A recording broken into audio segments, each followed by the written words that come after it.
ये भी आप ले जाना है इसको।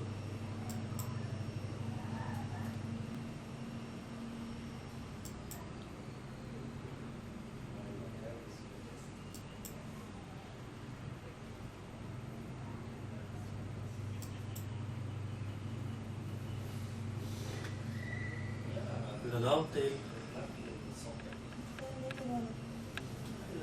खुश्की हो जाएगा। इधर ध्यान दीजिए, इलेक्ट्रिक चार्जेस एक दूसरे पर फोर्स अप्लाई करते हैं। दो बॉडीज हैं, दो पार्टिकल्स हैं जिनके पास इलेक्ट्रिकल चार्ज हैं और वो एक दूसरे पर फोर्स अप्लाई करेंगे। ये फोर्स अट्रैक्शन भी हो सकता है और ये फोर्स रिपल्शन भी हो सकता है। ये फोर्स कभी कम होगा या ज्यादा होगा, ये किस पर डिपेंड करेगा?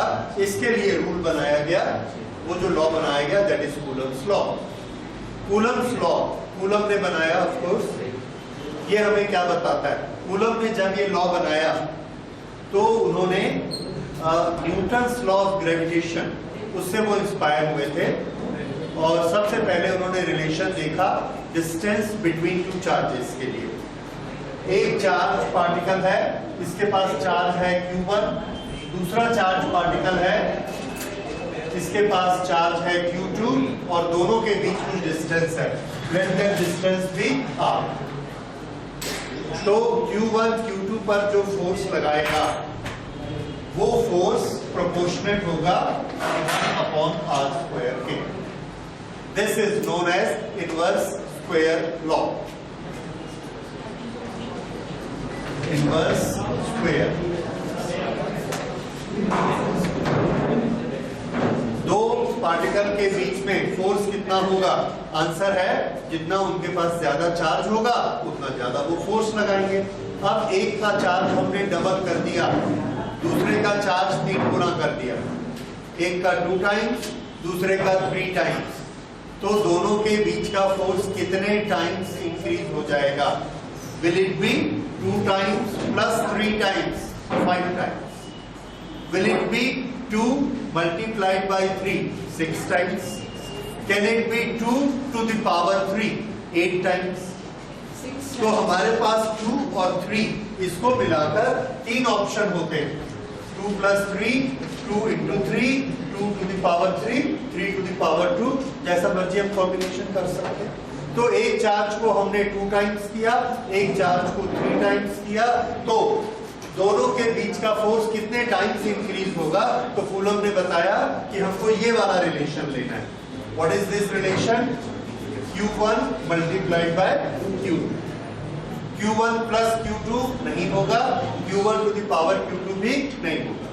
Okay, so this is the force between two charges is proportionate to product of their magnitudes. F is proportional to Q1 multiplied by Q2. Okay, इसलिए इसको आप ये नहीं बोलेंगे कि Q1 into Q2 में कौन सी बड़ी बात है। बड़ी बात है क्योंकि Q1 Q2 में मैथमेटिकल 4 तरह के रिलेशन हो सकते हैं, डिवाइड, मल्टीप्लाई, पावर, एडिशन, कुछ भी हो सकता था। तो कूलम ने क्या बताया, कौन सा लेना है? Multiplication. Q1 multiplied by Q2। अब इन दोनों को अगर हम कंबाइन कर देंगे so this will be F proportionate to Q1 Q2 upon R²। This R is the distance। अब मैथमेटिकल रूप से अगर हम इसको इक्वेट करना चाहेंगे then F is equal to a constant and Q1 Q2 upon R²। Force depend करता है दो चार्जेस के बीच और डिस्टेंस के बीच में। ये कौन सा कांस्टेंट है, ये किस पर डिपेंड करता है? तो उन्होंने बताया कि ये जो कांस्टेंट है this is characteristic of the medium. Medium ये डिसाइड करता है कि दो चार्जेस के बीच में कितना फोर्स लगने देना है, कम या ज्यादा। ये कांस्टेंट उसके बारे में, this is Coulomb's constant. Okay, Coulomb's constant को हम K भी लिख सकते हैं, C भी लिख सकते हैं। तो कूलम ने ये जो कांस्टेंट सोचा ये किस पर डिपेंड करता है? तो आंसर है कि जो बीच में मीडियम है उसकी एक पर्टिकुलर कैरेक्टरिस्टिक है, उसका एक पर्टिकुलर गुण है जिस पर ये कांस्टेंट डिपेंड करता है। किस गुण पर ये कांस्टेंट डिपेंड करता है, उस गुण का उन्होंने नाम बताया परमिटिविटी।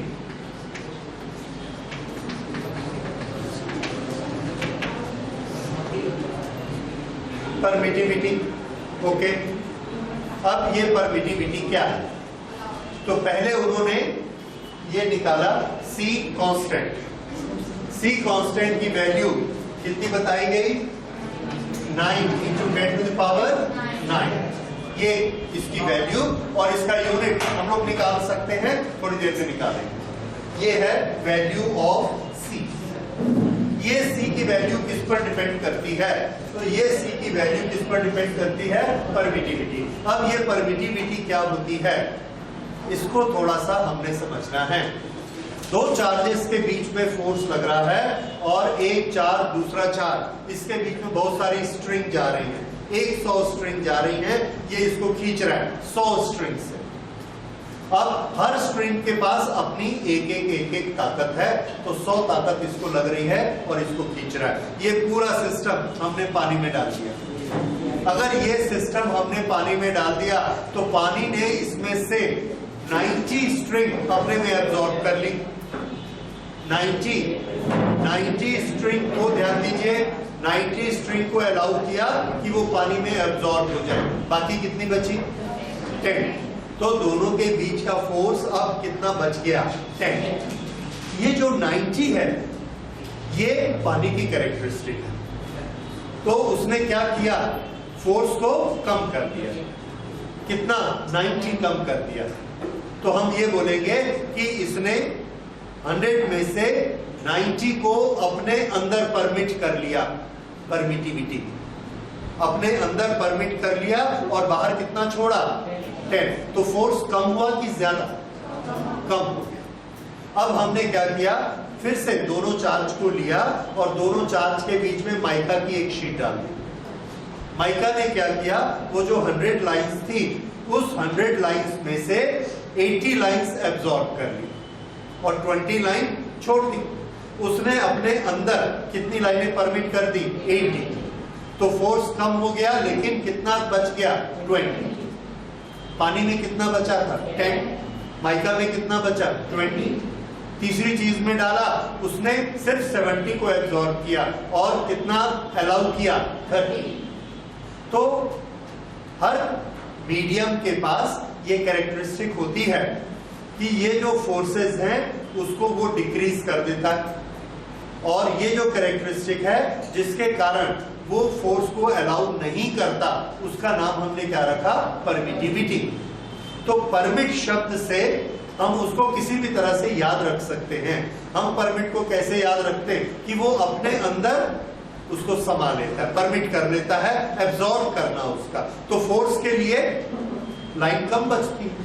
तो जिस चीज की, जिस मीडियम की जितनी ज्यादा परमिटिविटी होगी, उतना चार्जेस के फोर्स को वो कम करेगा। जितनी परमिटिविटी ज्यादा, उतना फोर्स कम। ओके, तो इसलिए परमिटिविटी जो है, परमिटिविटी किसी मीडियम की जब हम फॉर्मूला में फिट करते हैं तो उसे लिखते हैं F = Q1 Q2 upon R², और ये जो C है इसको हम लिखते हैं 1/4πε। F =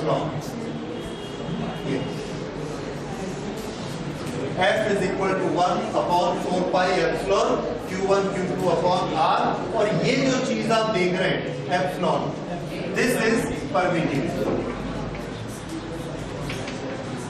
और इसका रिलेशन देखिए फोर्स के साथ। अगर परमिटिविटी ज्यादा है तो फोर्स कैसा होगा, कम हो जाएगा।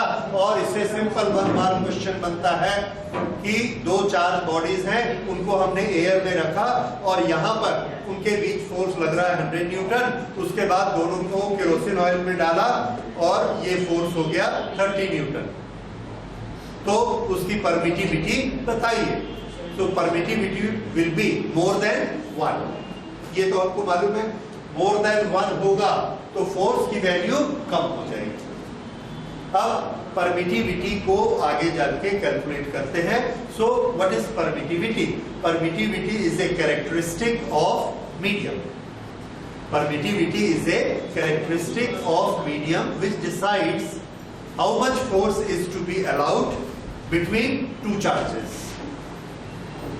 Which decides how much force is applied between two charges.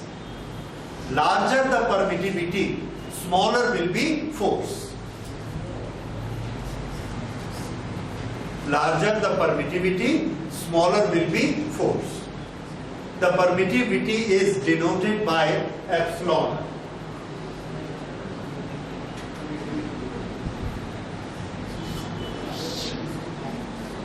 Epsilon.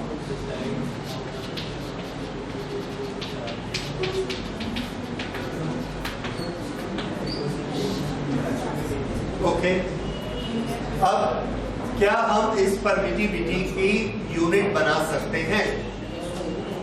Answer है यस, परमिटिविटी की यूनिट बन सकती है। परमिटिविटी को यहां ले जाइए और फोर्स को यहां ले आइए। इधर ध्यान दीजिए, कूलम, कूलम ये है R square, coulomb square, metre square, और ये न्यूटन नीचे आ जाएगा। तो एप्सिलॉन का सबसे पहला हमने क्या बनाया? यूनिट,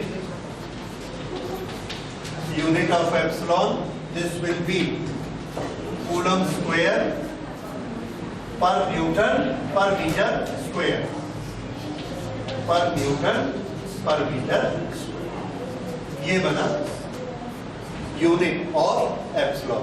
कैसे बना समझ में आया आपको? ये एप्सिलॉन इधर चला गया, फोर्स इधर आ गया, फोर्स इधर आएगा, newton metre square, coulomb square, coulomb square पर न्यूटन पर मीटर। ओके, अब इसकी वैल्यू, जब इसकी वैल्यू की बात करेंगे तो हम ये पूछेंगे किस मीडियम के लिए वैल्यू। हमने अलग अलग मीडियम में देखा, अलग अलग मीडियम के लिए अलग अलग वैल्यू होती है। जिस मीडियम के लिए जो वैल्यू होती है हम बोलते हैं ये उस मीडियम का परमिटिविटी है, ये उसका एप्सिलॉन है। ओके, ये उसके एप्सिलॉन की वैल्यू। अब सबसे ज्यादा कौन सा मीडियम हम यूज करते हैं? तो आंसर है हम सबसे ज्यादा एयर यूज करते हैं। एयर से भी पतली क्या चीज होती है? तो एयर से पतला फ्री स्पेस। फ्री स्पेस मतलब वैक्यूम। जब हम ऊपर चलते जाते हैं अर्थ और सन के बीच में जो फ्री स्पेस है, that we call free space, उसको हम लोग वैक्यूम शब्द यूज नहीं करना चाहेंगे, बिकॉज वैक्यूम मीन्स नथिंग। और हम लोग अभी तक ये प्रूफ नहीं कर पाए हैं कि अर्थ और सन के बीच में कुछ होता है या कुछ नहीं होता है। क्योंकि हम उस चीज को नहीं जानते हैं, इसलिए हम क्या कह देते हैं? कुछ नहीं होता है। क्यों? उससे बाहर निकलेंगे तो हमको पता लगेगा कि वहां कुछ है, और हम उससे बाहर नहीं निकल पाते। तो कई साइंटिस्ट ऐसा मानते हैं there is a fluid known as ether all over the universe, और चूंकि वो सब जगह है और हम उससे बाहर नहीं जा पाते, इसलिए हमको ये पता नहीं चलता है। तो जो हम फ्री स्पेस बोलते हैं, it may be having ether. Anyway, we are not discussing that. तो फ्री स्पेस की परमिटिविटी की जो वैल्यू है, उस फ्री स्पेस की परमिटिविटी की वैल्यू के लिए हम लोग नोटेशन यूज करते हैं nought. Nought means nothing, nothing means free space. तो ये नॉट हम फ्री स्पेस के लिए यूज करते हैं, एप्सिलॉन नॉट। अब एप्सिलॉन नॉट की वैल्यू बताइए, आप लोगों ने पढ़ी है 10 to the power -12। गुड। और इसका यूनिट क्या होगा? कूलम स्क्वायर पर न्यूटन, राइट। ये एप्सिलॉन नॉट की वैल्यू है। What is this? Permittivity of free space.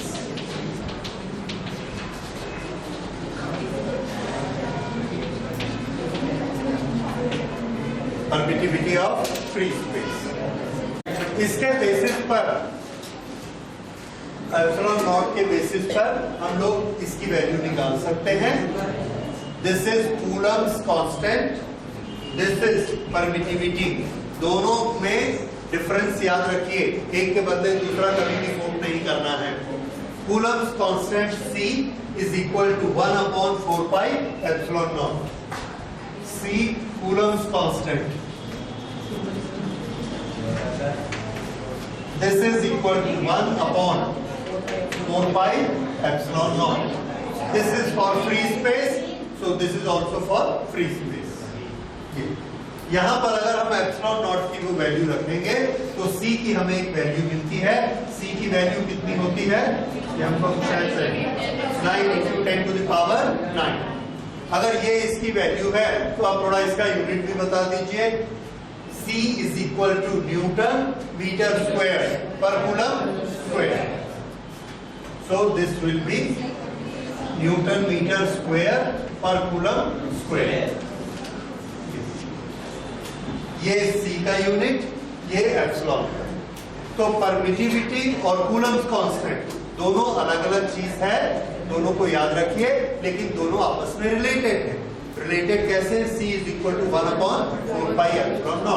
हम लोग ज्यादा स्टडी परमिटिविटी को करते हैं, आगे जाके भी जो हमारे टॉपिक्स पढ़ेंगे उसमें परमिटिविटी की हमको ज्यादा जरूरत पड़ेगी। C का सिर्फ फोर्स निकालने में यहां पर हम यूज करेंगे।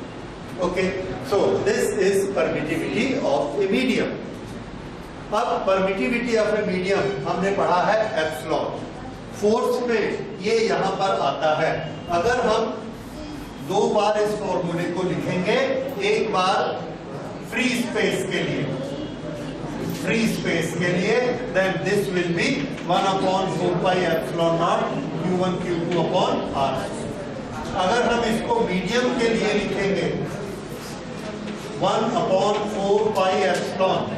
What is epsilon? Permittivity of the medium. Q1 Q2/R। दोनों को हम कंपेयर करते हैं। दोनों को कंपेयर करने के लिए force in the medium divided by force in the free space.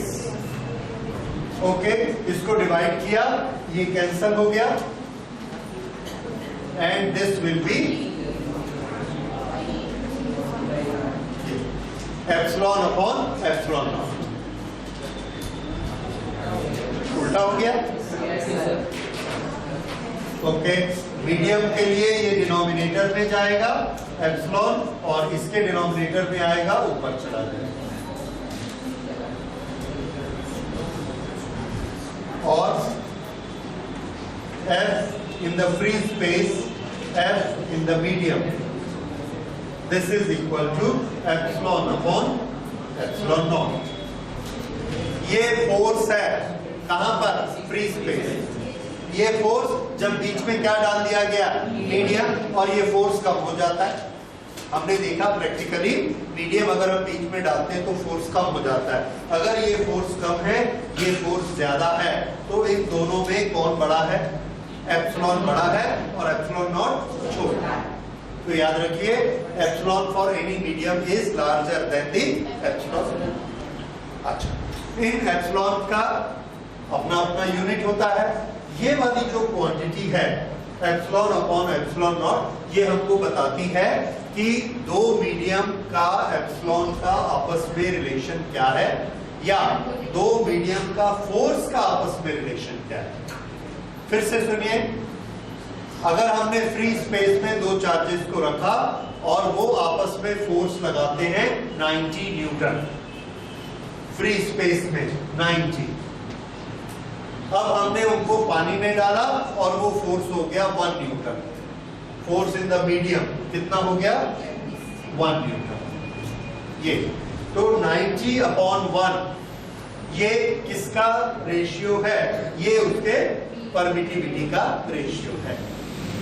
यानी इसकी परमिटिविटी, वाटर की परमिटिविटी फ्री स्पेस की परमिटिविटी से 90 टाइम्स ज्यादा है। यानी वो परमिशन 90 टाइम्स कम देता है। ओके, ये परमिटिविटी ज्यादा होने से फोर्स कम हो जाएगा। ये वाली जो क्वांटिटी है, ये क्वांटिटी हमको क्लियर बताती है कितने गुना फोर्स कितने गुना हो जाएगा। और इस क्वांटिटी को हमने एक नाम दिया R stands for relative permittivity of the medium in relation to the permittivity of free space. This is relative permittivity. ये relative permittivity ER। तो अब हमने एक रिलेशन बनाया।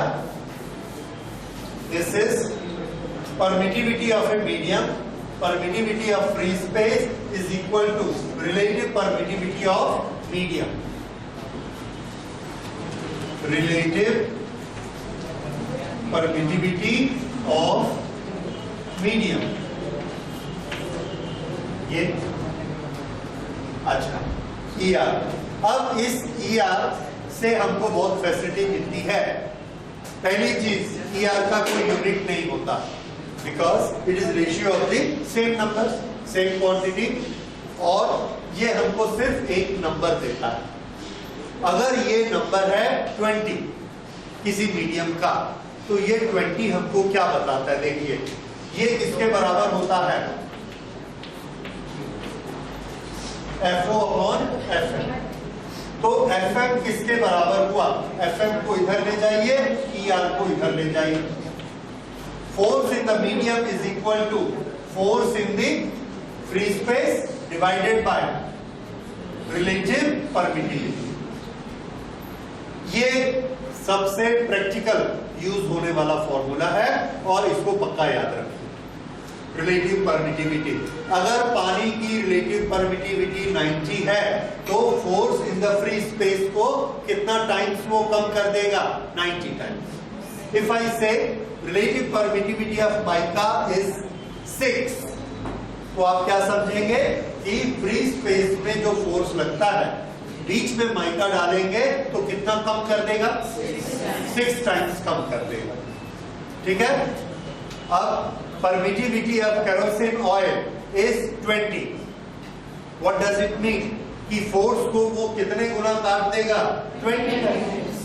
ये उसकी जगह है। और ये फॉर्मूला याद रखिए, force in A medium is always a fraction of the force in the free space.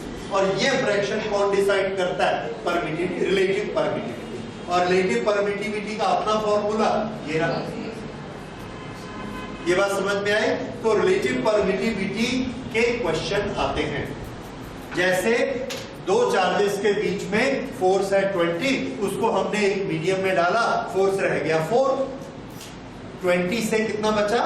4। तो उसकी परमिटिविटी बताइए, रिलेटिव परमिटिविटी। फिर से पहले कितना था? 20। अब कितना रह गया? 4। 20 अपॉन 4 कितना हुआ? 5। तरीका समझ आया? Force in the free space divided by force in the medium, ये क्या देगा? ER। इसी क्वेश्चन को उल्टा तरह से घुमाते हैं। Force in free space is 20. We place the two charges in a medium which has permittivity 2. Permittivity, relative permittivity 2. How much will be the force now? 10. क्योंकि हम permittivity से डिवाइड करेंगे। Force in the free space divide किया, force in the medium आ गया। ये तरीका समझ में आ गया? इस तरह से आपको दोनों तीनों तरह से इस फॉर्मूले को यूज करना आना चाहिए। 2 चीजें बताई जाएंगी, तीसरी आपको निकालनी। किसी भी तरह से पूछा जाएगा तो it's a very versatile formula. Okay, ये याद रखना है। अब इसके बाद एक छोटी सी चीज और, अगर ये एप्सिलॉन ये है तो बताइए एप्सिलॉन किसके बराबर हुआ?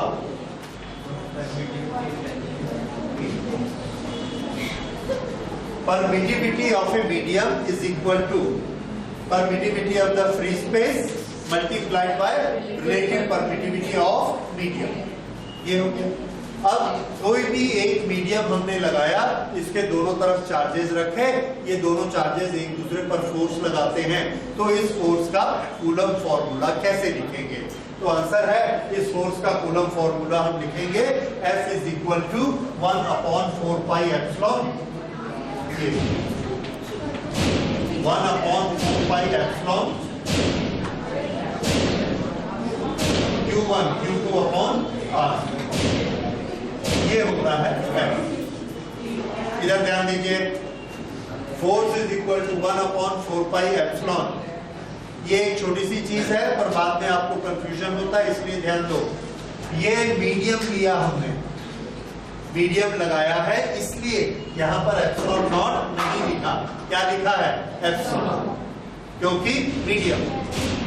अब हमको 1/4 पाई एप्सिलॉन की वैल्यू नहीं मालूम है, तो हमने इसमें एक छोटा सा कन्वर्शन किया। कन्वर्शन ये किया कि एप्सिलॉन किसके बराबर होता है? Epsilon nought ER।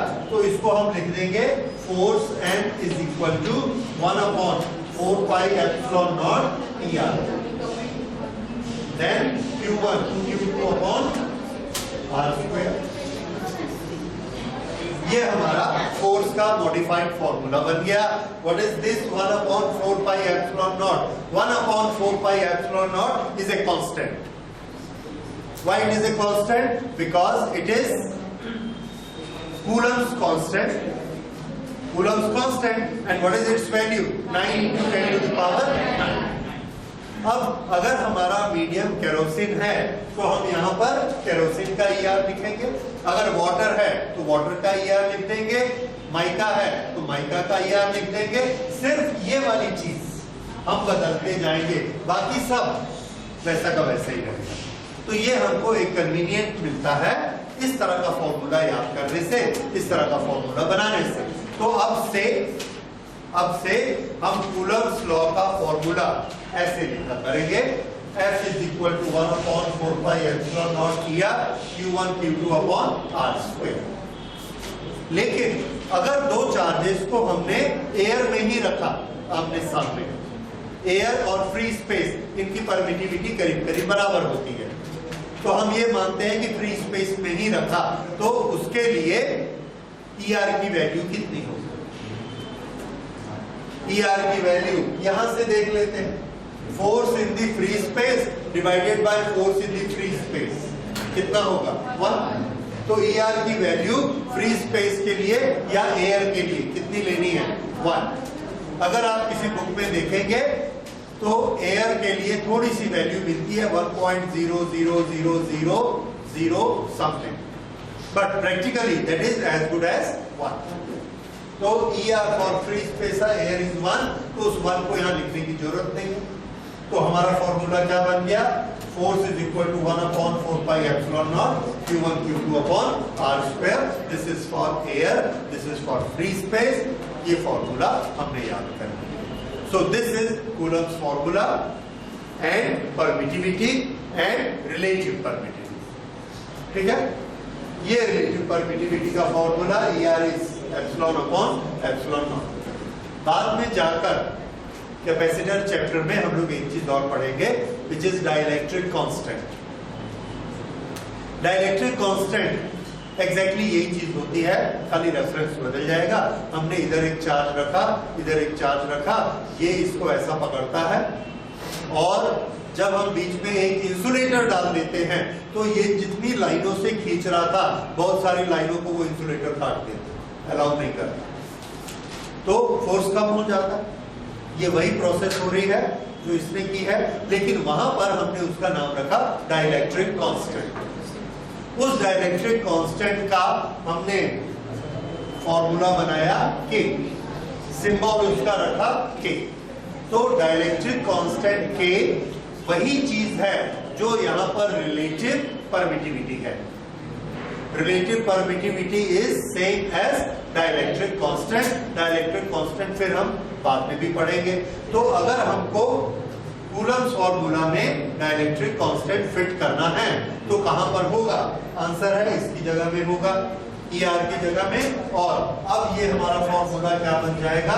F is equal to 1/4 pi epsilon nought K Q1 Q2 upon R। This is dielectric constant.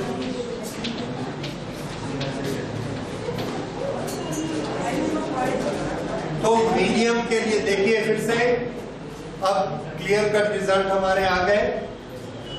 Free space के लिए फॉर्मूला लिखना है only 1/4 pi epsilon not. Medium के लिए लिखना है तो दो तरीके हैं, 1/4 pi epsilon not into ER। दूसरा तरीका 1/4 pi epsilon not into K। तो अगर हमारे न्यूमेरिकल में द इलेक्ट्रिक कांस्टेंट दिया है तो K की वैल्यू वही डालेंगे, अगर ER दिया है तो भी वही डालेंगे। वो था one and the same thing, कोई डिफरेंस नहीं, ठीक है। सो ये कूलम्स का फॉर्मूला हो गया। अब इसके बाद चलते हैं unit of charge. Coulomb law हमको हेल्प करता है इलेक्ट्रिक चार्ज की यूनिट बनाने में। अभी तक हमने चार्ज की कैरेक्टरिस्टिक्स पढ़ी थी, प्रॉपर्टीज पढ़ी थी, कैसे चार्ज काम करता है, क्या इंडक्शन होता है, क्या उसकी प्रॉपर्टीज हैं, क्या कंजर्वेशन होता है, क्वांटाइजेशन होता है, सब चीजें। चार्ज का यूनिट हमने सिर्फ पढ़ लिया था कि चार्ज का यूनिट कूलम होता है। अब हम देखेंगे कि 1 कूलम चार्ज कितना बड़ा होता है, किसे 1 कूलम चार्ज कहेंगे। सुनिए, 1 कूलम चार्ज, हमने एक पहली चीज, चार्ज का यूनिट हमने क्या माना, कूलम। जो साइंटिस्ट थे उनकी रिस्पेक्ट में कूलम नाम रखा गया। Coulomb is unit of charge.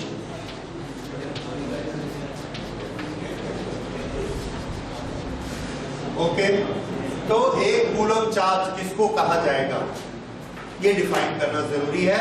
1 coulomb charge के लिए हमने कूलम्स लॉ को रेफर किया।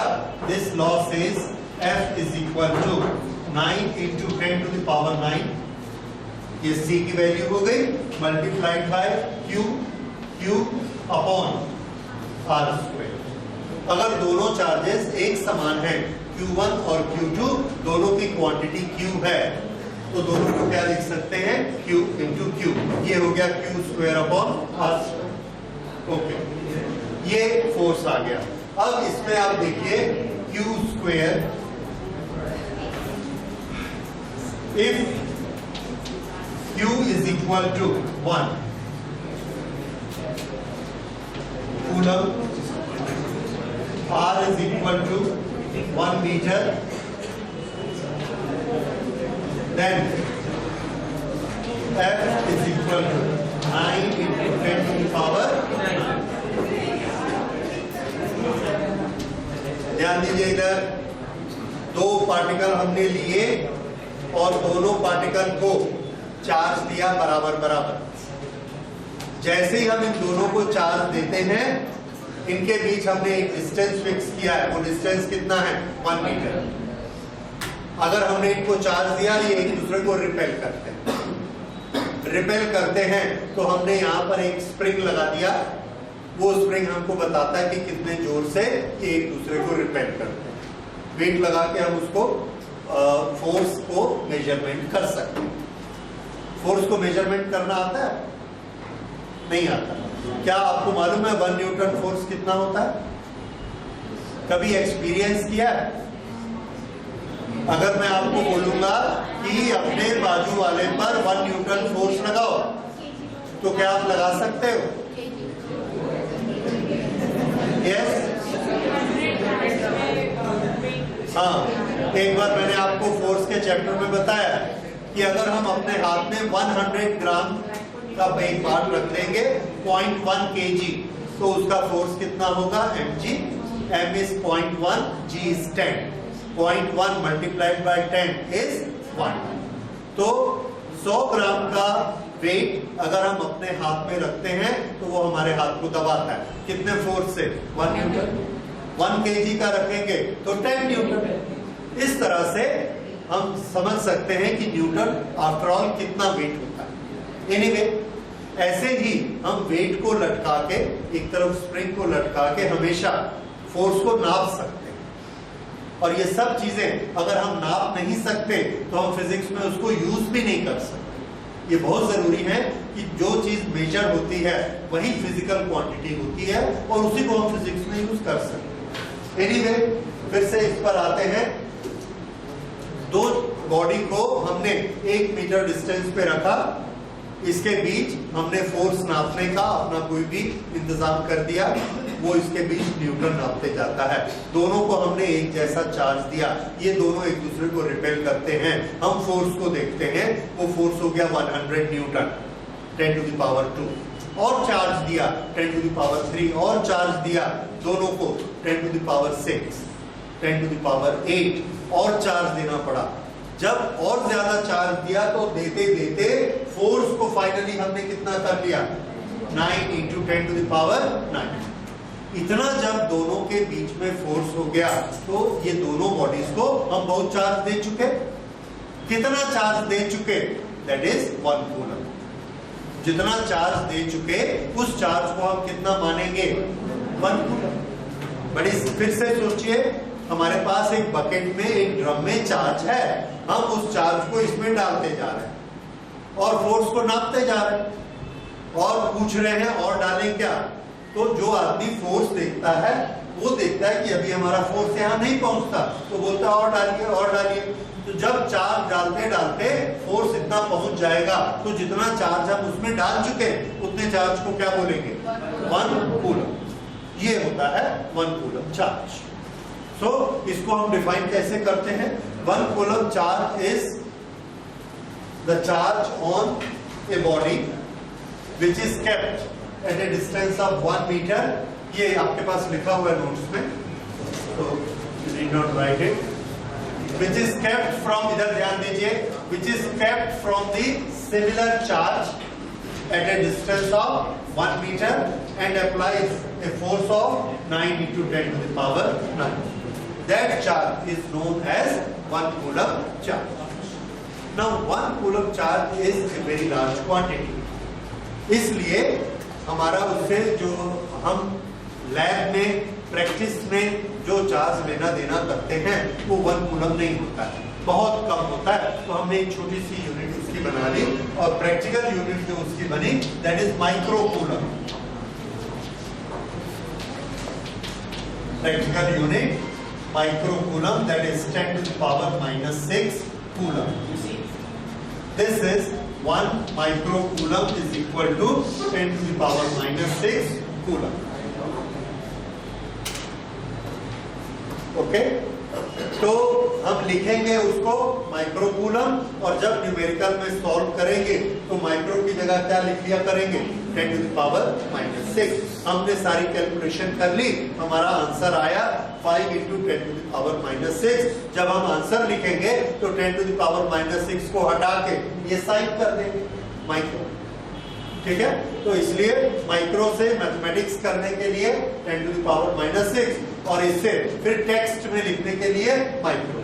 ये हमको कन्वीनियंस देता है इसको आपस में लिखने के लिए। सो this is unit of charge. तो यूनिट ऑफ चार्ज को हमने किससे मेजर किया, आंसर फोर्स से मेजर किया। ठीक है, एक जैसा चार्ज 1 मीटर डिस्टेंस पे रखा और इतना चार्ज दिया कि force 9 into 10 to the power 9 हो जाए, वो वाला चार्ज 1 कूलम हो। Okay, so this is unit of. Coulomb law किसके बारे में बात करता है, तो आंसर है फोर्स के बारे में बात करता है। And force is a vector quantity. अगर हमको कोई फोर्स के बारे में बता रहा है तो हम 2 चीजें जानना चाहते हैं, उस फोर्स का मैग्नीट्यूड कितना है और उसकी डायरेक्शन किस तरफ काम करता है। अगर मैं बोलूंगा कि ये एक चार्ज है Q, इस पर दूसरे चार्ज के कारण फोर्स लग रहा है, उस फोर्स के कारण इसमें एक्सेलरेशन आएगा और ये ऐसे भाग जाएगा, एक्सेलरेशन के कारण इधर दौड़ जाएगा। तो ये बात हमारी समझ में नहीं आती। क्यों नहीं आती, क्योंकि हम बोलेंगे इधर क्यों भागेगा, इधर भी तो जा सकता है, इधर भी जा सकता है, इधर भी जा सकता है। किधर जाएगा, जिधर फोर्स लगता है, यानी हमको क्या पता होना चाहिए, फोर्स की डायरेक्शन। अभी तक हम लोगों ने जो पढ़ा, हमने ये पढ़ा कि फोर्स का मैग्नीट्यूड होता है Q1 Q2 अपॉन R। ये सिर्फ मैग्नीट्यूड के बारे में बात करता है, डायरेक्शन नहीं बताता है। तो क्या हम इस फॉर्मूले को ऐसे फॉर्मेट में लिख सकते हैं कि ये हमको डायरेक्शन भी बताए? अगर ऐसा लिख सकेंगे तो वो क्या कहलाएगा, vector form of Coulomb's law. तो एक छोटी सी एक्सरसाइज है किस तरह से इसको लिखा जाता है। जब आगे जाके आप एडवांस क्वेश्चन करेंगे तब इसकी जरूरत पड़ेगी। फिलहाल सीबीएसई के एग्जाम में हमारा क्वेश्चन इतना ही होता है, what is vector form of Coulomb's law. और ये नॉर्मली 2 मार्क्स क्वेश्चन में आता है, तो यू शुड नो उसके 1, 2, 3 फॉर्मेट किस तरह के होते हैं। देयर आर 3 फॉर्मेट्स और तीनों फॉर्मेट में आपको बताता हूं किस तरह से हम इसको लिखेंगे।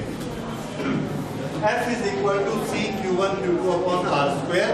ये क्या चीज है? तो आंसर है ये मैग्नीट्यूड है, मैग्नीट्यूड ऑफ फोर्स। ओके, अब हम इसमें डायरेक्शन को इंक्लूड करना चाहते हैं तो हमको पहले एक रेफरेंस की डायरेक्शन बनानी पड़ेगी। हमको खुद एक तय करना पड़ेगा कि डायरेक्शन किधर कौन सी है। तो हमने क्या किया, फोर्स किसके बीच में लगता है? दो चार्जेस के बीच में लगता है। एक चार्ज है Q1, एक चार्ज है Q2। Q1 और Q2 को एक स्ट्रेट लाइन से मिलाया। Q1 से Q2 जाने वाली जो डायरेक्शन है ये हमारी रेफरेंस डायरेक्शन है। ये डिस्टेंस, इसका मैग्नीट्यूड है R, और ये जो डायरेक्शन है इस डायरेक्शन को हमने बोला यूनिट वेक्टर R। तो यहां से यहां तक पूरा वेक्टर कितना हो गया? Vector R। ये so this is particle number 1, this is particle number 2, this is the line joining the two, and R 1 से लेके 2 तक ये वेक्टर यूनिट वेक्टर R1 से लेके 2 तक ये हमको क्या देता है? डायरेक्शन। तो R12 is from this to this. हम लोगों ने पढ़ा है वेक्टर को हम एरो से दिखाते हैं। This arrow gives the vector. So this to this point is the vector. और ये वेक्टर कौन सा है? R12। अगर हम इसकी यूनिट लेंथ लेंगे, यूनिट लेंथ, तो वो क्या हो जाएगा? Unit vector R। और ये हमको क्या देगा? डायरेक्शन। इनका रिलेशन हमको मालूम है, any vector is equal to its magnitude multiplied by unit vector. ये फॉर्मूला आपको रिफ्रेश कर सकते हैं, याद आ जाएगा। Magnitude multiplied by unit vector gives the full vector. Okay, ये इसके रिलेशन है। अब फोर्स पे आते हैं। Q1 Q2 पर फोर्स लगाएगा। अब थोड़ा नोमेनक्लेचर याद रखिए हमेशा के लिए। Q1 Q2 पर फोर्स लगाएगा, दोनों सिमिलर चार्ज हैं, जैसे दोनों पॉजिटिव चार्ज हैं, तो ये फोर्स रिपल्शन का होगा। अगर ये फोर्स रिपल्शन का है तो इसकी डायरेक्शन कौन सी होगी? तो आंसर है ये जो लाइन है, इसी लाइन के अलोंग ऐसा फोर्स लगेगा। तो ये एक वेक्टर रिप्रेजेंट करता है फोर्स को। ये फोर्स किस पर लग रहा है? चार्ज नंबर 1 पर या चार्ज नंबर 2 पर? 2 पर। तो जिस पर फोर्स लगता है उस अक्षर को हम पहले लिखेंगे 2। लगाने वाला कौन है? 1, उसको बाद में लिखेंगे। तो इस फोर्स का नोमेनक्लेचर क्या हो गया है? 2, 1। ये वाला चार्ज इस पर फोर्स लगाएगा, रिपेल करेगा, रिपेल करके इस तरफ फोर्स लगेगा और ये वेक्टर बना। ये वेक्टर फोर्स, इसका नाम बताइए।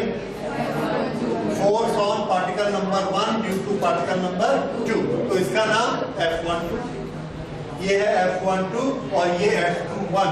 ये हमने फोर्स को लिख दिया वेक्टर फॉर्म में।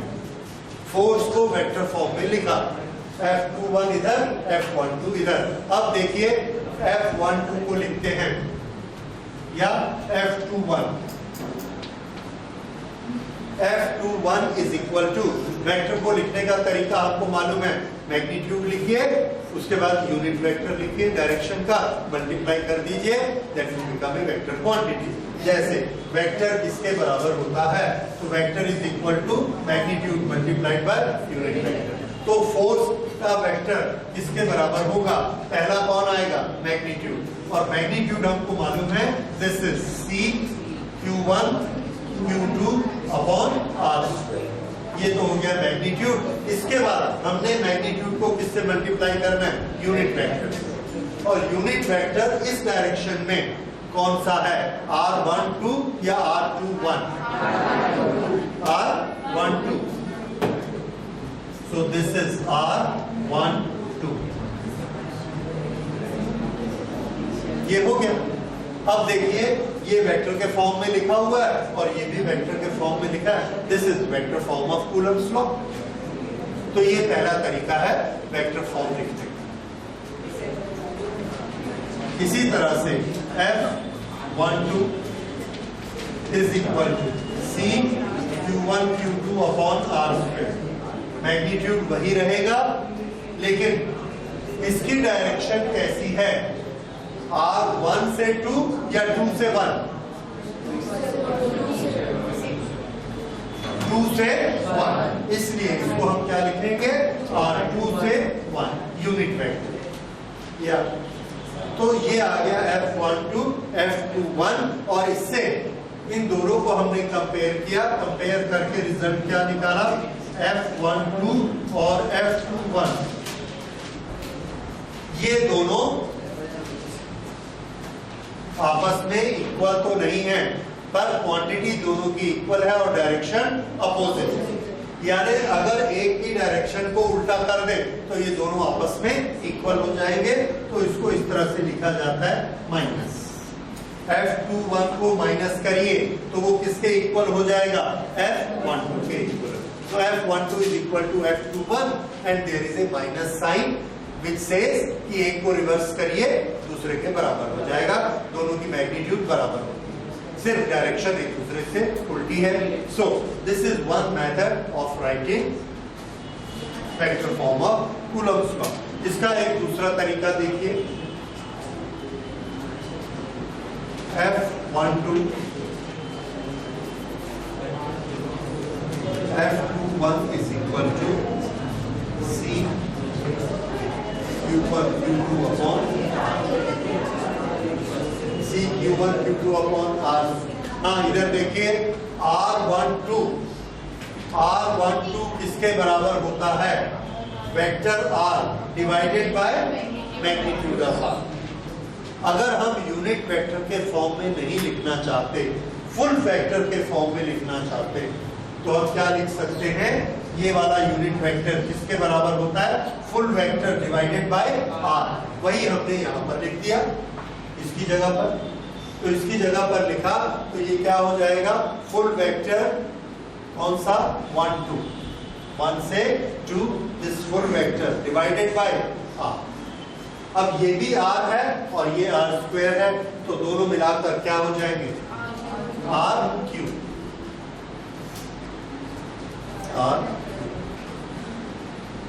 तो ये हमारा बन गया सेकंड फॉर्म। क्या अंतर है फर्स्ट और सेकंड में, फर्स्ट में वेक्टर के लिए हमने यूनिट वेक्टर की हेल्प ली है और इसमें हमने फुल वेक्टर लिया। इसमें R स्क्वायर था और इसमें R क्यूब हो गया, क्योंकि एक R इससे इसके कारण बढ़ गया। ये आ गया F21। तो F12 C Q1 Q2 R21 upon R। तो एक चीज आप देख रहे होंगे, जब F21 है तो R कैसा है, 1 क्योंकि ये F21 है और R12 ऐसा है। F21 की डायरेक्शन R12 होती है। अब डायरेक्शन भी दिख रही है, इसलिए इस फॉर्मेट को क्या कहते हैं, वेक्टर फॉर्म। ये हो गया, ये दो मेथड हो गए इसको लिखने के, यूनिट वेक्टर वाला और फुल वेक्टर। अब तीसरा फॉर्मेट देखिए।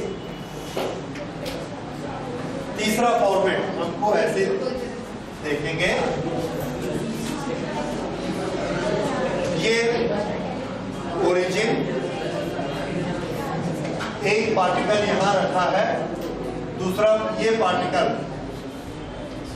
का पोजीशन वेक्टर R1 है, ये दूसरा पार्टिकल है, इसका पोजीशन वेक्टर R2 है, R1 R2 Q1 Q2। इधर ध्यान दीजिए, ये इंपॉर्टेंट है, डिफिकल्ट है और इसको पूछा भी जाता है। तो Q1 और Q2 दोनों के अपने अपने पोजीशन वेक्टर हैं, कौन कौन से, R1 और R2। अब हमसे ये कहा जा रहा है कि इन दोनों के बीच जो कूलम्ब्स फोर्स है उसको लिखिए, उसका कितनी क्वांटिटी होगी, कितनी उसकी डायरेक्शन होगी, उसको वेक्टर फॉर्म में लिखना है। ओके, तो इसको वेक्टर फॉर्म में लिखने के लिए हम शुरू करते हैं। बेसिक मेथड यही है, इन दोनों के बीच का डिस्टेंस हमको चाहिए, क्योंकि उस डिस्टेंस का हमने स्क्वायर करना है। कूलम्स लॉ में क्या है, distance between the two charges उसको स्क्वायर करना है, तो हमने इस लाइन को मिला दिया। अगर ये R1 है और ये R2 है तो बताइए ये वाला वेक्टर कितना होगा,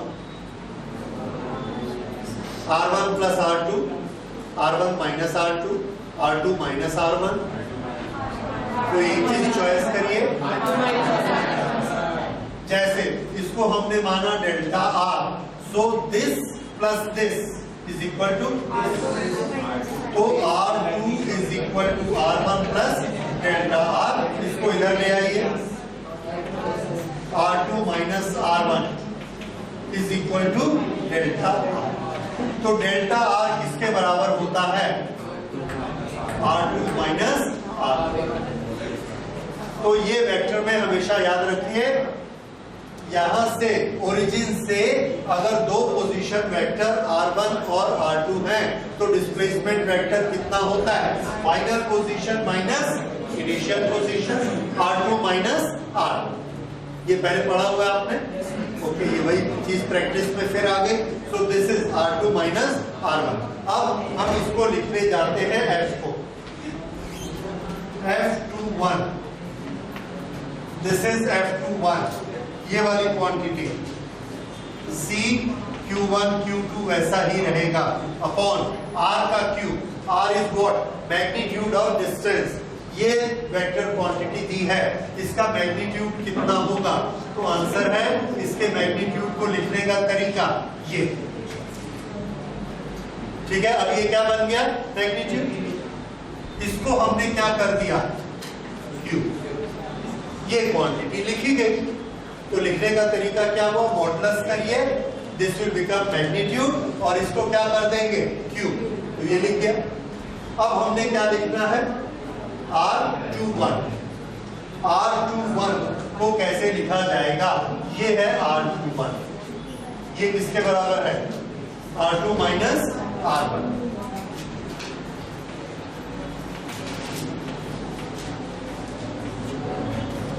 okay, so this is vector form of Coulomb's law। इसमें हमको दिया क्या हुआ है, Q1 has a position vector R1, Q2 has a position vector R2, then force between them will be given by this formula। This shows their magnitude as well as direction।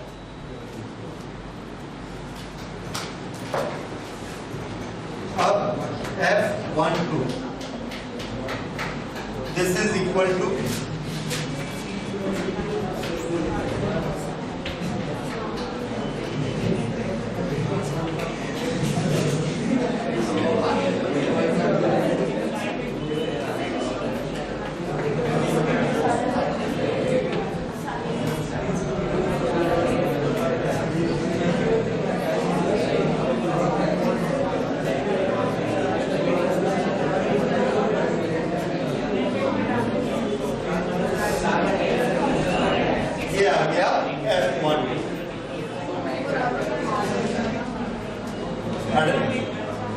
ये R2 minus R1 था, ये क्या है, R1 minus R2, क्योंकि इसके force की direction किधर होगी, इस तरफ, और इसके फोर्स की डायरेक्शन इस तरफ। This is F21। तो F21 हमको किससे मिलेगा, R2 माइनस R1, और F12 किससे मिलेगा, R1 माइनस R2। तो ये पहला फॉर्मेट, ये दूसरा फॉर्मेट, ये तीसरा फॉर्मेट, तीन तरह से हम वेक्टर फॉर्मेट में कूलम्स लॉ को लिख सकते हैं। अब इसमें क्वेश्चन ये आता है कि किसमें लिखना है।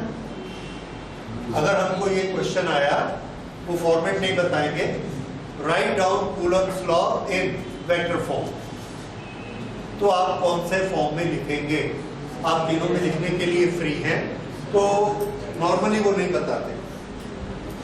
अगर क्वेश्चन में ये लिखा है one charge Q1 is placed at A position R1, Q2 is placed at position R2, अगर दोनों के पोजीशन वेक्टर दिए हैं तब वो पक्का कौन सा फॉर्मेट है, थर्ड। अगर ये नहीं दिया है तो वेक्टर फॉर्म लिखना है तो आप पहला भी लिख सकते हैं, दूसरा भी लिख सकते हैं। तो नॉर्मली आप ये कह सकते हैं कि अगर वो 1 मार्क क्वेश्चन है जिसका आंसर आपने 1 लाइन में देना है तो आप इसको लिख सकते हैं, it is good enough. 2 marks question है, इसको लिखिए या इसको लिखिए, कोई भी चलेगा, पोजीशन वेक्टर है तो जितना बड़ा लिखना हो उतना फॉर्मूला हम बड़ा लिख सकते हैं। पर अगर अल्टीमेटली एक ही आंसर हमको लिखना है then this is the best, ठीक है, क्योंकि इससे और ज्यादा डिटेल नहीं होगा। करेक्ट? तो ये हो गया vector form of the Coulomb's law. जब हम फोर्स कैलकुलेट करते हैं, Q1 और Q2 को मल्टीप्लाई करते हैं तो मल्टीप्लिकेशन के बाद हमारा आंसर पॉजिटिव भी हो सकता है, नेगेटिव भी हो सकता है। ये इस पर डिपेंड करता है कि Q1 Q2 दोनों सिमिलर हैं या डिसिमिलर है। दोनों माइनस माइनस है तो भी आंसर क्या होगा? प्लस। लेकिन एक प्लस और एक माइनस है तो आंसर क्या होगा? माइनस। माइनस आंसर और प्लस आंसर का क्या सिग्निफिकेंस है?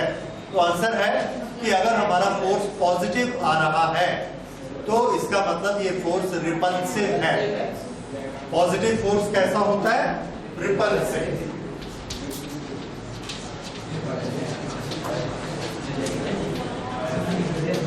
और पॉजिटिव कब आता है? जब Q1 और Q2 दोनों कैसे हो, या तो प्लस प्लस हो या माइनस, सिमिलर होने चाहिए। इसी तरह से निगेटिव फोर्स, निगेटिव कब आएगा? एक प्लस होगा और एक माइनस। और अगर एक प्लस और एक माइनस है तो ये फोर्स ऑफ अट्रैक्शन होगा। सो निगेटिव फोर्स का मतलब क्या होता है? अट्रैक्शन। ओके, ये याद रखिएगा, अट्रैक्शन और रिपल्शन। अब इसके बाद अगली चीज हम लेते हैं।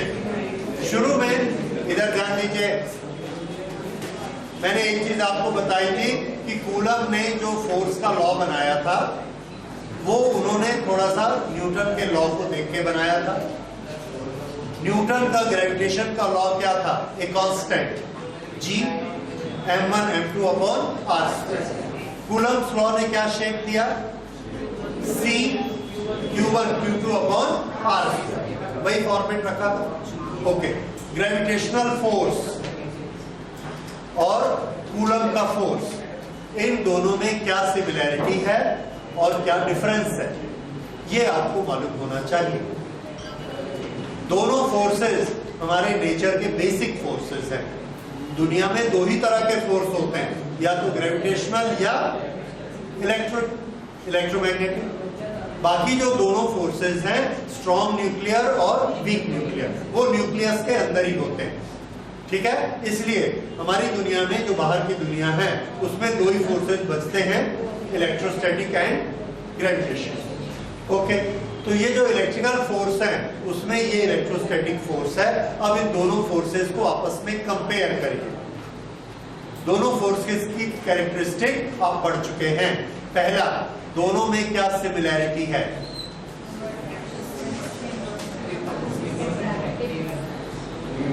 दोनों अट्रैक्ट करते, इट्स नॉट ए सिमिलैरिटी।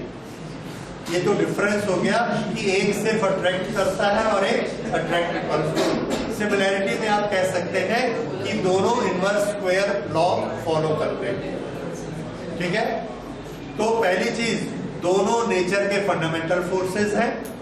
दूसरी चीज, दोनों इनवर्स स्क्वायर लॉ फॉलो करते हैं। तीसरा, दोनों लॉन्ग डिस्टेंस फोर्सेस हैं। 1 करोड़ किलोमीटर दूर भी ऑब्जेक्ट होगा तो भी फोर्स लगेगा, राइट? तो लॉन्ग डिस्टेंस फोर्सेस हैं। और चौथा, सेंट्रल फोर्सेस हैं। सेंट्रल फोर्सेस की डेफिनेशन स्टूडेंट्स को बहुत परेशान करती है कि ये सेंट्रल फोर्स क्या होता है। सेंटर टू सेंटर काम करता है, एक लाइन में सेंट्रल फोर्स होता है। तो सेंट्रल फोर्स बेसिकली वो फोर्स होता है कि जिसमें आप किसी भी रास्ते से मूव करें। यहां से यहां जाना है, ऐसे जाके ऐसे जाइए, ऐसे जाके ऐसे जाइए, ऐसे जाइए, हर तरह से वर्क डन कैसा होगा? सेम। फोर्स की डायरेक्शन किधर होगी?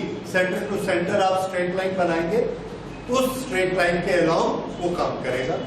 ये है सेंट्रल फोर्स। दोनों एक जैसे नियम रखते हैं इस मामले में, ग्रेविटेशनल फोर्स और Coulomb's force. This is similarity. Both are central forces, both are long distance forces, both follow inverse square law and both are basic forces of the nature. ये चार similarities हैं, which are big similarities. अब differences. Very good. The source of gravitational force is mass and it is applied on mass. और Coulomb's force, electric charge, it has nothing to do with mass. ये दोनों का एक difference है। और difference बताइए। अभी हम लोगों ने एक डिस्कस किया था, ग्रेविटेशनल फोर्स सिर्फ और सिर्फ अट्रैक्शन करता है और electrostatic force attraction as well as repulsion, ये दोनों काम करता है। तो ये इलेक्ट्रोस्टैटिक फोर्स और ग्रेविटेशनल फोर्स का डिफरेंस है। तीसरा, क्या दोनों की ताकत एक समान होती है? Answer is no. Electrostatic force is very, very stronger than gravitational force. और उसका एक छोटा सा डाटा आप इसमें याद कर सकते हैं, almost 10 to the power 39 times. So, electrostatic force is a very, very strong force. ठीक है, इतना बड़ा फोर्स होता है, लेकिन इस दुनिया में हमको इलेक्ट्रोस्टैटिक फोर्स बहुत कम दिखते हैं, होते हैं, और दुनिया में ग्रेविटेशनल फोर्स ज्यादा विजिबल होता है, इलेक्ट्रोस्टैटिक कम विजिबल होता है। इसका रीजन क्या होता है कि दुनिया का हर एटम के पास कितना चार्ज होता है? Neutral, zero. और जब किसी चीज के पास चार्ज ही नहीं है तो वो फोर्स नहीं लगा सकता। अच्छा, ग्रेविटेशनल, हर एक चीज के पास मास होता है, माइनस मास करके कोई चीज नहीं होती, तो मास तो होना ही होना है, और इसलिए वो ग्रेविटेशनल फोर्स लगाएगा। और quantity of mass is very large. जैसे अर्थ का मास 10 to the power so many times, so it is a very big mass, therefore gravitational force become very high. तो ग्रेविटेशनल फोर्स विजिबल होता है और इलेक्ट्रोस्टैटिक फोर्स विजिबल नहीं है। Okay, तो ये है दोनों की सिमिलैरिटीज और दोनों की डिससिमिलैरिटी। इसके बाद एक छोटी सी चीज हमको लेनी है लास्ट, उसके बाद हम न्यूमेरिकल इसके बना सकते हैं, and that thing is superposition of forces. Superposition of forces में सुपरपोजिशन ऑफ इलेक्ट्रोस्टैटिक फोर्स, इसके लिए कुछ आपके डाउट क्लियर होने जरूरी हैं। देखिए किस तरह के डाउट हो सकते हैं जो कि हम न्यूमेरिकल बनाएंगे, बीच बीच में आएगा। ये एक चार्ज है Q1, ये एक दूसरा चार्ज है Q2, ये इस पर फोर्स लगा रहा है F21, और इस F21 की क्वांटिटी है 100 न्यूटन। 100 न्यूटन। अब हमने क्या किया, एक दूसरा, ये अभी इस पर कितना फोर्स लगा रहा है? 100 न्यूटन। यहां पर हमने एक चार्ज रख दिया Q3। Q3 चार्ज रखा तो इसने इस पर भी फोर्स लगाना शुरू कर दिया। ये कितना फोर्स लगाया? 40 न्यूटन। अब बताइए ये वाला फोर्स 60 बचेगा कि 100 रहेगा? पहले कितना लगा रहा था? 100। अब जब हमने ये फोर्स, ये चार्ज यहां पर रखा तो इसने इसको दबाना शुरू कर दिया 40 से, तो इसका फोर्स 60 होगा कि 100 रहेगा? तो आंसर है, हमने करके देखा, 100 रहेगा। तो इसकी प्रेजेंस से इसको कोई फर्क नहीं पड़ेगा। फिर से देखिए, ये इस लाइन पर है, अब हमने इसको उठा के यहां रख दिया, यहां रखने से ये इधर फोर्स लगाता है। अब इस फोर्स का क्या होगा? 100 रहेगा या 140 हो जाएगा? अब ये इसको इधर दबा रहा है 40 से, ये इस पर रिएक्ट कर रहा है, तो आंसर है अभी भी ये 100 ही होगा। अगर हम इसको घुमाकर यहां रख देंगे तब भी ये 100 ही होगा, सब तरफ 100 ही होगा, तो फिर हम पढ़ क्यों रहे हैं? तो ये जानने के लिए कि आपको कभी कंफ्यूजन नहीं होना चाहिए। और हमने रिजल्ट क्या निकाला उसको ध्यान दीजिए। The force between two charges always remain same irrespective of presence of the third charge anywhere. तीसरा चार्ज, चौथा चार्ज, पांचवा चार्ज कहीं भी आ जाए, दो चार्जेस के बीच का जो फोर्स है उसकी क्वांटिटी कभी भी चेंज नहीं होती। ठीक है, ये आपको याद रखना है एक चीज। अच्छा, अब इसका सेकंड पार्ट। सेकंड पार्ट क्या है देखिए। हाँ जी, वो क्या लिखना? अब इधर देखिए Q1, यहां पर हमने Q2 को रखा, इसने Q1 को Q2 को दबाया 100 न्यूटन से, तो Q2 ने Q1 को दबाया कितने फोर्स से? 100 न्यूटन से। अब हमने ये एक चार्ज रखा, इसने इसको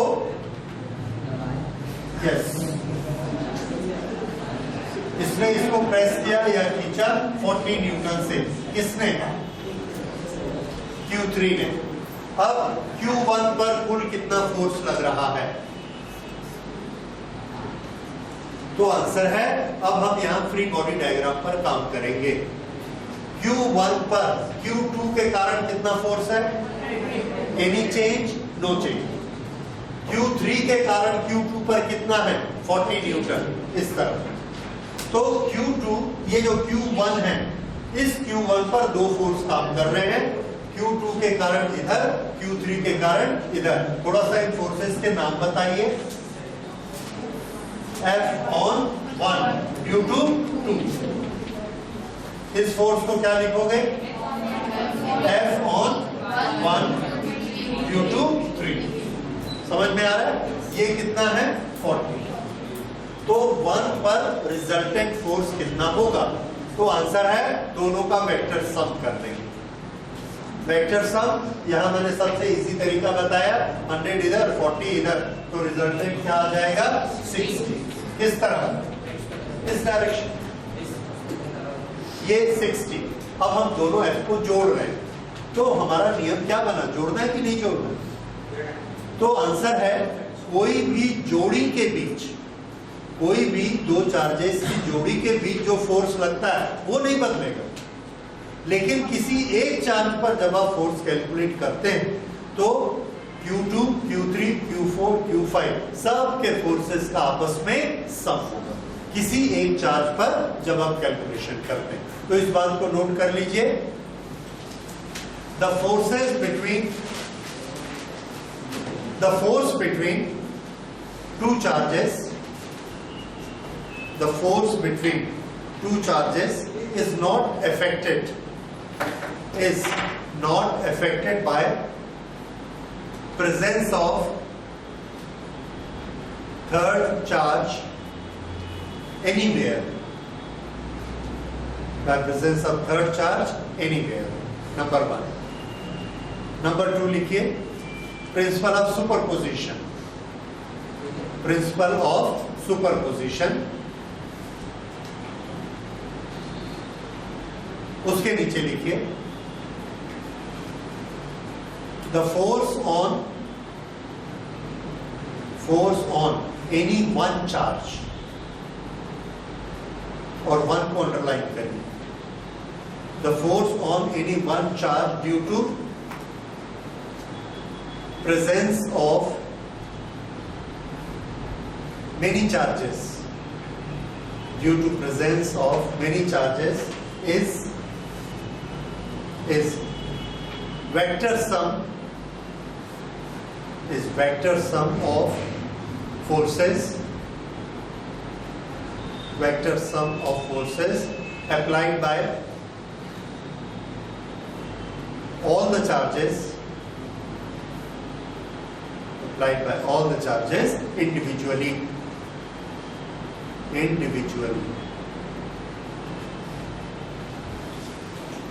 That is,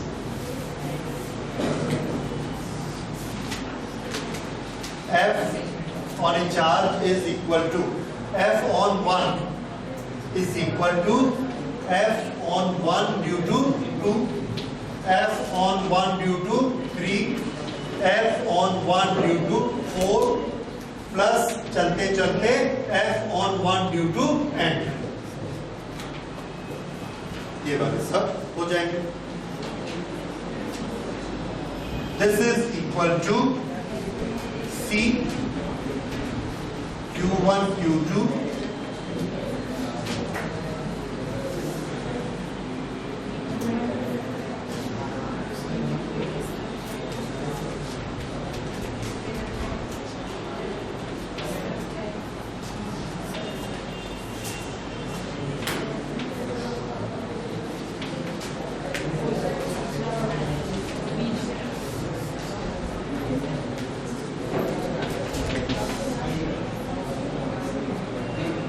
पहले दोनों के बीच फोर्स कितना Q1 Q2, डिस्टेंस R12, फिर 1 और 3 के बीच R13, फिर 1 और 4, 1 और 5, 1 और 6, जितने भी चार्जेस हैं सबके कारण फोर्स लेना, सबका अलग अलग डिस्टेंस लेना और सबका कौन सा सम करना, वेक्टर्स डायरेक्शन ले लेके।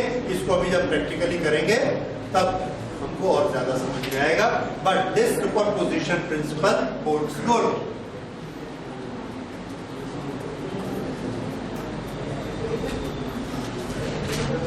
Okay,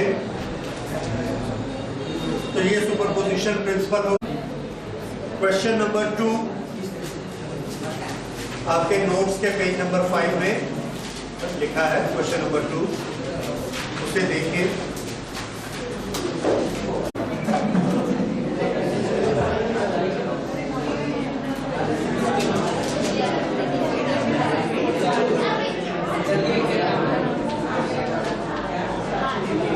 There are two spheres A and B. Center is separated by 50 centimeter.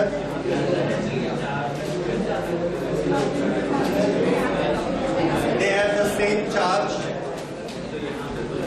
Okay. A third sphere of the same size but uncharged. इन दोनों के पास चार्ज एक समान है। अगर इसके पास चार्ज Q है तो इसके पास भी कितना है, Q। एक अनचार्ज स्फीयर हम लेकर आते हैं और उसको सेम साइज का है। पहले इसके साथ टच करेंगे, फिर यहां से हटा के इसके साथ टच करेंगे। ओके, फिर से सुनिए। पहले दोनों के पास Q Q चार्ज है तो कूलम के नियम से दोनों एक दूसरे पर फोर्स लगाते हैं। फोर्स की कुछ क्वांटिटी होगी, वो फोर्स है मान लीजिए F1। अब उसके बाद हमने क्या किया, एक खाली स्फीयर लेके आए, उसको पहले इससे टच किया,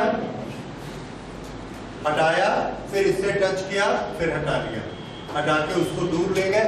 अब इन दोनों के बीच जो फोर्स लगता है दैट फोर्स इज F2। तो हमको बताना है F2 F1 से कितना बढ़ गया या कितना कम हो गया, क्या उसका चेंजेस है, F2 by F1 रेशियो निकालना है। तो इसके लिए इसको चार्ज हमने Q1 दिया है, इसको जब हम इससे टच करते हैं दोनों की कैपेसिटी सेम है। सेम कैपेसिटी होने से कंडक्शन होगा और दोनों में चार्ज का डिस्ट्रीब्यूशन होगा।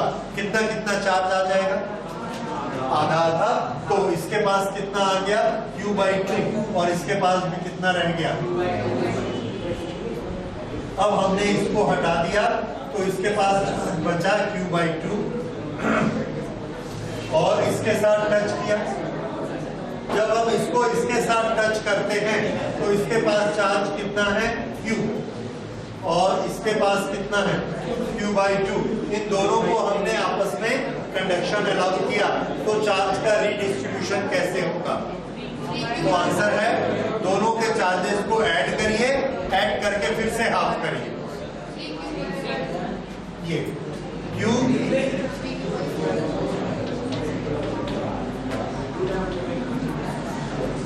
और दोनों का आधा आधा हो जाएगा। So this will turn to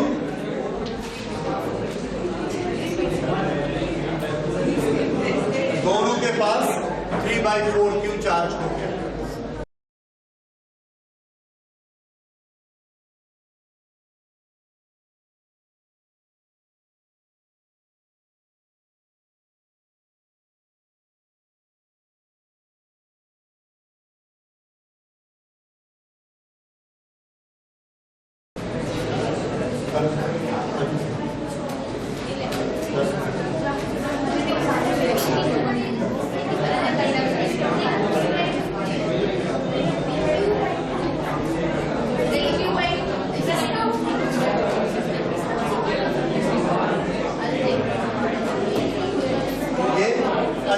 इधर ध्यान दीजिए, F1 F2 कैसे कंपेयर करना है।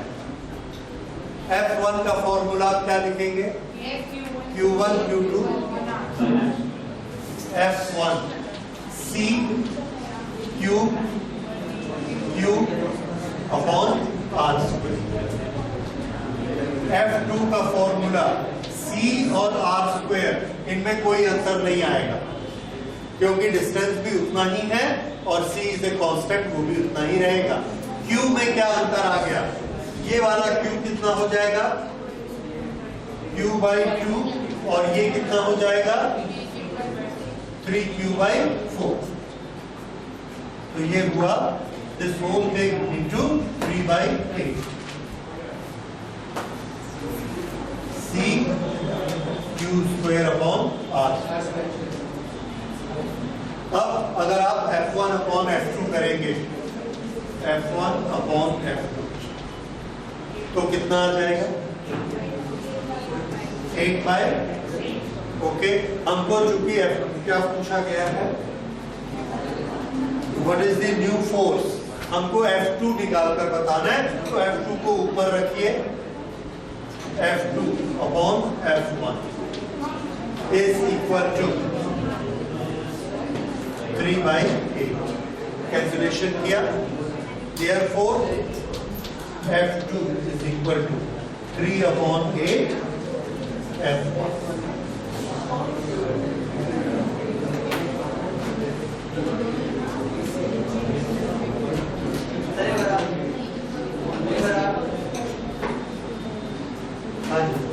फोर्स 1 शुरू जब हमने किया था तो इसके पास चार्ज कितना था? Q। इसके पास भी चार्ज था Q, डिस्टेंस R। तो फोर्स कैसा लेना? Q1 Q2 upon R square. तो Q और Q लिया, Q Q R स्क्वायर।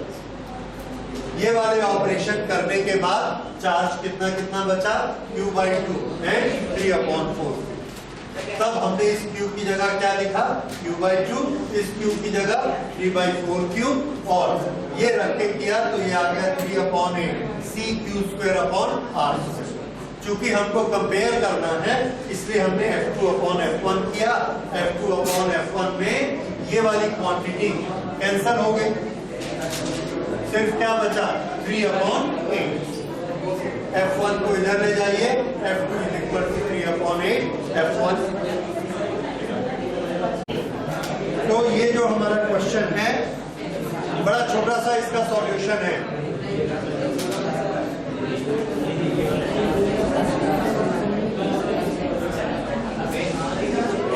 इधर देखिए,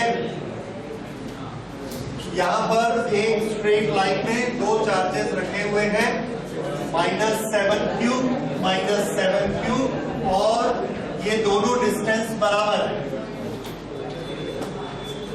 -Q पर -7Q इधर, -7Q इधर। तो इस पर लगने वाला नेट फोर्स इन दो के कारण कितना होगा?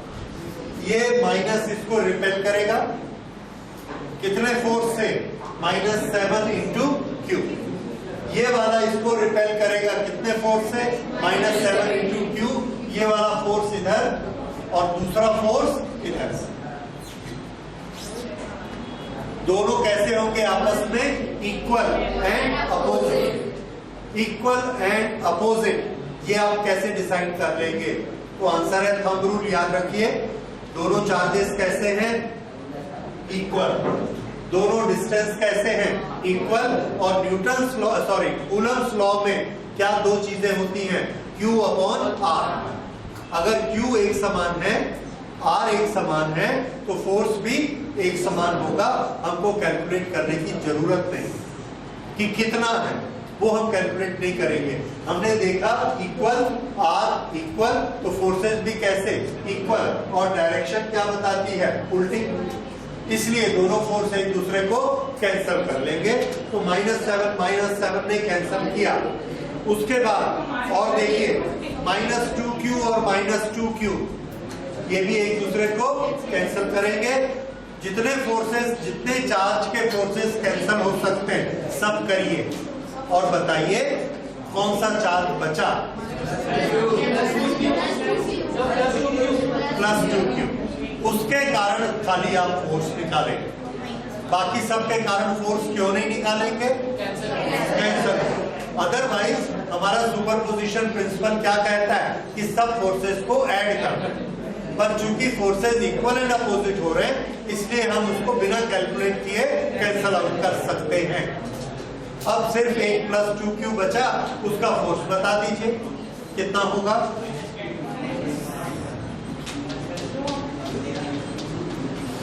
(1/4πε0) and this will be 2q multiplied by -q upon how much is the distance? Small r square.